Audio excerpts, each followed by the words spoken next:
I can hold those up there, and if it looks like one is too long, and I can just snip off the edge, hold them back up there, and that looks just fine. Okay. Now I take my wire strippers, and I know I've got a red wire nut on, so I'm going to strip this existing one back a little bit. I need enough to go behind the wire nut, but I don't want it to stick out beyond the wire nut, do I? I'm going to do that. I can hold that up there. See, okay, I need that one a little bit longer. Hold it up there. That looks pretty good. You know what I like said, do you? Eyeball that. Like that. And I can kind of hold them up there and see if I need to strip anything else a little. And maybe this one could go.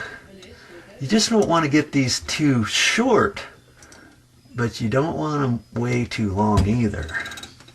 Okay, but enough to comfortably get in there. Okay, so now I've got just a small little white wire, and that's got this white wire when I was saving my scrap. Always a good idea to save your scrap. And see, I can bend that like that, hold it up there, and know that I got to strip it a little more. Hold it up there, that looks about right. Okay. Now I can get my red wire nut. I do the same thing that I did with the grounds. And I got to hold these up there, hold my mouth just right. And if yours don't fit nice and straight like that,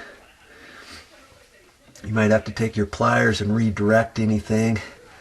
And I always kind of face that one almost straight down, you know, the pigtail.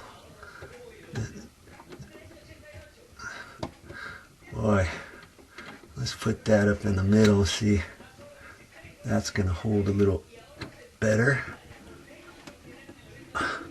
Situate them.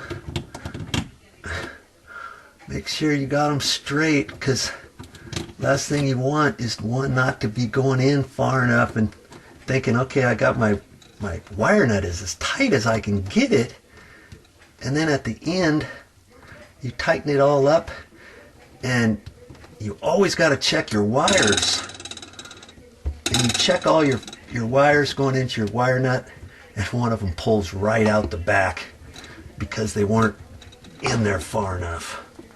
Okay. Now some electricians, they like to twist all those ends first before they put the wire nut on.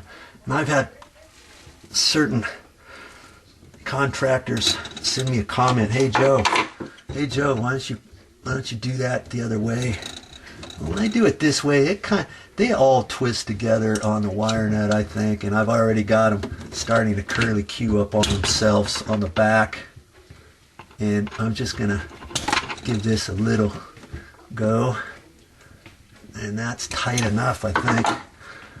I'm gonna check on that, and that looks good. Okay, now I can push that in, and I know I look on the electrical outlet.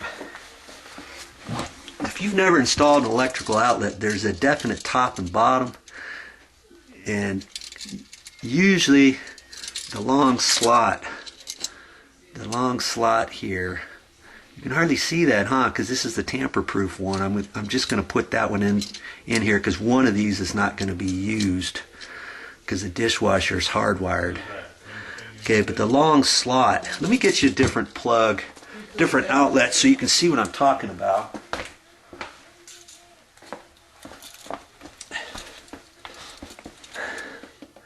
Here's that other outlet.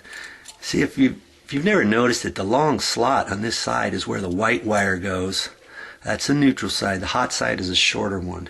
If you ever forget that, you just remember the hot side has the gold screws on the side. The neutral white wires has a silver screw on the side, in case you ever forget, okay? We know that to the left side is going to be the white, the right side is going to be the black. So when I fold those wires back up, I want this this little pigtail sticking out above the ground wire on the left side.